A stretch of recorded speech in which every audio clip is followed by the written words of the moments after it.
يا جماعة الحقوا اسمعوا المفاجأة اللي محدش كان مصدقها أبدا. تخيلوا كده معايا إن الاحتياطي النقدي بتاع مصر لأول مرة في التاريخ أما يرتفع ل 50 مليار دولار. أيوة يا عمدة لا مؤاخذة، يعني لما الاحتياطي النقدي أما يرتفع، أمال إحنا لما نترفع؟ أقول لك اقعد يا حبيبي كده واستهدى بالله واسمع الحدوتة من الأول عشان تفهم. أول حاجة ببساطة كده، هو يعني احتياطي نقدي أصلا؟ أقول لك يعني الفلوس اللي موجودة في خزنة مصر، الفلوس اللي محطوطة في البنك المركزي ودي مقسومة نصين. عندك فلوس سايلة في إيدك 33 مليار 235 مليون دولار، وعندك دهب حوالي 16 مليار و450 مليون دولار. وطبعا كل ما سعر الذهب يعلى الاحتياطي بتاعنا يعلى معاه، يعني طول ما الذهب طالع الاحتياطي بتاعنا طالع وياه. ايوه يا عمده، طب وهو ايه اللي حصل بالظبط خلى الاحتياطي النقدي بتاعنا يزيد كده؟ يعني اقول لك السبب يا ان البلد بقت شغاله على كل الجبهات في نفس الوقت. يعني عندك رقم واحد سمي جواك السياحه بقت شغاله نار. السي ان لما تقول لك ان مصر كانت اما تحلم ان يجيها 18 مليون سائح في السنه، دلوقتي الرقم ده جرب يتحقق فعلا خلاص. انت كنت اما تتمنى زمان يجي لك 7 ولا 9 مليون سائح في السنه وتقول كده رضا وحلو قوي، دلوقتي خلاص انت اما تتكلم ان داخل لك ال 18 مليون اللي انت كنت اما تتمناهم. انتوا عارفين يعني ايه يا جماعه 18 مليون سائح يجوا لك في السنه؟ يعني هيدخل لهم منك ايرادات حوالي 17 او 18 مليار دولار. وخد بالك انت ما تحلمش يجي لك اكتر من كده، ان انت اصلا ما عندكش اماكن ولا اوض تشيل سياح اكتر من العدد ده. الفنادق يا حبيبي مش مكفيه، وخصوصا بعد موضوع المتحف المصري والدنيا اللي والعه عندك. يعني من الاخر كده دلوقتي لو عندك شقه في الهرم ولا فيصل خد المفتاح، ودلوقتي في تسابق بين الشركات انها تنزل مصر وتعمل فنادق جديده زي مجموعه شتايجنبرج وفنادق وشركات عالميه تاني. ده انا كمان مش عايز اقول لك بدل ما نتحسب، مصر بقى ترتيبها رقم واحد في العشره الاوائل على افريقيا في الاستثمار الفندقي لسنه 25. قول يا خمسه وخمسه واعمل لايك وشير للعمده. المتحف المصري اللي انت بنيته ما كانت اقتصاد، خلى الشركات العالميه كلها جايه تستثمر عندك في مصر. كل ما يشتري اي متر ارض جنب الهرم عشان الاسعار هتعلى قوي. الصور والفيديوهات اللي طلعت يا جماعه من يومين لما يحصل في الهرم والزحمه الكبيره 35 الف سايح في الهرم، وده ما حصلش من سنين. والمتحف المصري كل يوم اما يخشوا العدد كامل 21 الف، واما يقفلوا عليهم المتحف جوه عشان ما فيش مكان. كل دي استثمارات وسياحه اما تترجم لدولارات في بلدك. اوعك واياك تنسى حفله الجراند بول اللي هتتعمل عندك في مصر لاول مره. ده حدث عالمي يا جماعه، مش حفلك وخلاص. انت مش عامل حفله لحمو بيكا، ده حفله اما يحضرها العائلات الملكيه والفنانين وكبار المشاهير، وتبرعات بقى وفلوس رايحه جايه، ناس هوب هاي قوي.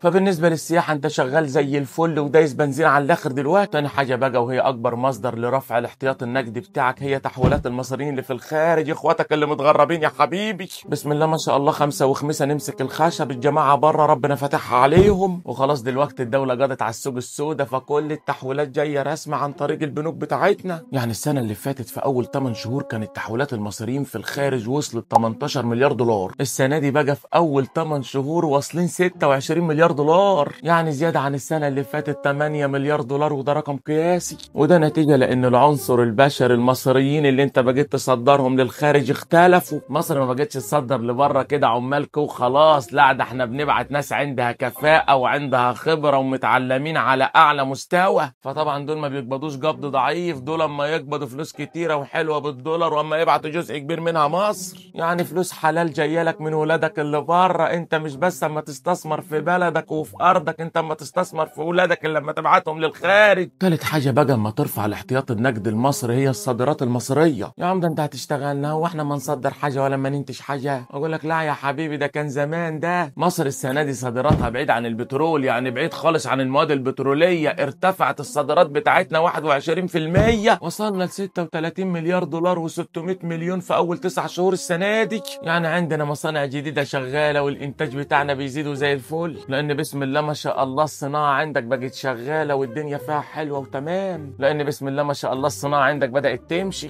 انا عايز اقول لك ان رجال الاعمال المصريين المحليين بتوعنا دخلوا في صناعه السيارات وبداوا يكسبوا منها والدنيا معاهم ماشيه حلو. واول ما داجوا القرش من صناعه السيارات راحوا داخلين كمان على قطع غيار السيارات. كل ده يا حبيبي غير الشركات العالميه بتاعت العربيات اللي جت وبدات تصنع عندك هنا في مصر. ده مش بس يا بالعربيات، ده كمان الموبايلات. انت عندك اكتر من 15 براند عالمي ما يصنع موبايلات وعندك هنا في مصر. كل ده لان الحكومه بدات توفر لهم البيئه الخصبه والمناطق الصناعيه المجهزه والخدمات ومدخله لهم المرافق. ده غير اوعى تنسى العنصر البشري، العماله المصريه عندك هنا ذات كفاءه. ده غير كمان اوعى تنسى العنصر البشري، انت عندك العماله المصريه عندها كفاءه ومتعلمين وزي الفل. مش بس كده، دول كمان يعتبروا ببلاش اما يقبضوا بالجنيه المصري. فالشركات العالميه بدأت تيجي وتتكلم مع الحكومة المصرية، عايزة تبدأ وتشتغل وتفتح مصانع عندك. دي الصين داخلة السوق المصري عندك جاري، عاملين عندك مشاريع ومصانع بالمليارات. دول لما يعملوا مصنع واحد في العين السخنة بتاع جزاز متكلف 80 مليار دولار، واجمالي الاستثمارات في المصانع معدي عندك في مصر ال 200 مليار دولار. ده يا حبيبي اللي موجود في مصر دلوقتي فعلي، غير اللي لسه جاي ومتفقين عليه. كل ده غير الصفقة اللي اتفقت عليها مصر مع قطر اللي مسمع في العالم كله، الصفقة اللي معدية 30 مليار دولار. الصفقة دي خلت التأمين على الديون المصرية لأول مرة ينزل، لأن شركات التأمين بقت شايفة إن مصر اما تسدد أكتر ما بتقترض. ما هو أي حد اما يديك قروض اما يأمن عليها، فطبعا الشركات بتاع التأمين كانت اما ترفع التأمين جو على أي قروض رايحة مصر، على أساس يعني إن دول مش هيسددوا ووضعهم مش حلو. دلوقتي بقى نزلوا مبلغ التأمين يا جماعة على أي قروض اما تجيلك، وده اما يدي فرصة للمستثمرين إن الدنيا عندك زي الفل ومطمئنة ومستقرة. خدوا بالكم يا جماعة، كل ده حصل والصفقة لسه ما تمتش ولا الفلوس لسه دخلت، ده يا دوب الإعلان بس عن الصفقة عمل لك إيه. وكمان بقى الاتحاد الأوروبي خفض الجمارك على أي بضاعة مصرية، وده خلى الصين تطلع تجري وتفتح مصانع عندك عشان يبدأ يصدروا بضايع من عندك عشان الجمارك عليك قليلة. كله يا حبيبي عايز ياكل من الكيكة المصرية، انت كل واحنا ناكل معاك، انت تكسب واحنا نكسب. ايوه يا عمده، امال ليه المواطن مش حاسس باي حاجة؟ هتحس يا حبيبي، بس اهدى يا حبيبي وانا هقول لك. طبعا اسراء لما شافت الكلام ده والاستثمارات اللي عندك والعلاقات القوية اللي بينك وبين الاتحاد الأوروبي، غير طبعا المشاكل اللي على الحدود معاهم والجيش المصري العظيم اللي انت رصه في سينا بالمعدات بكل حاجة بالأسلحة بكل الليلة الكبيرة دي، راحت طبعا موقفة لك صفقة الغاز وقالت لك يا باشا والله الغاز بتاعنا احنا اولى بيه، احنا ليه ندي غاز لمصر بسعر رخيص ونساهم في اقتصادهم؟ فاحنا معلش يعني هنوقف صفقة الغاز دي شوية. مصر قالت لهم مش مشكلة يا حبيبي، وقفوها خالص لو عايزين. حتى ايه الثقة دي يا مصر؟ ما تتكلموا ليكي يعني. عايز اقول لك يا نيت ان احنا عندنا شركة مصرية اسمها بدر الدين اكتشفت حقل غاز ضخم في الصحراء الغربية المصرية، والحقل ده هيوفر لمصر مليار دولار كل 6 شهور. ودي ميزتها بقى انها شركة مصرية، يعني الغاز اللي طالع كله بتاعك بقى مش شركة اجنبية هي بتاخد جزء وانت جزء، دي شركة مصرية خالصة وكل اللي جاي بتاع مصر. وعايز اقول لكم ان بعد تصريحات النيتن دي مصر وقعت اتفاقات تنقيب عن الغاز مع كبرى الشركات العالمية، وشركات الغاز العالمية كلها جاية مصر الفترة الجاية تنقب على غاز في البحر المتوسط وفي الصحراء الغربية. مش معنى بقالي فترة شامم ريحة كل في البيت عندي هنا، وشاكك ان في بير غاز تحت البيت عندي. يا ريت اي شركة عالمية تيجي تنقب كده وتلاقيه، انا مش عايز منهم حاجة، يا دوب يفعلوا العربية بس. كل ده يا جماعة غير قناة السويس اللي بعد ما الحرب وقفت في القطاع بدأت السفن ترجع عندك تاني، وكل يوم معدل العبور بتاع السفن عمال يزيد عن اليوم اللي قبله. فانت الحمد لله النهارده نمسك الخشب، عندك السياحة شغالة وتحويلات المصريين في الخارج شغالة، والصناعة بدأت تاخد خطوات كبيرة ومهمة، واكتشافات بترولية، والدنيا بدأت تمشي معاك حلو الحمد لله. طلعت علينا بقى بلومبرج وقالت لك ان النجاحات اللي لما تحققها مصر دي ما جاتش كده عشوائية، ما جاتش في يوم وليلة وخلاص. كل ده بيه حصل نتيجة قرارات سياسية حكيمة اتخذت في الوقت الصح.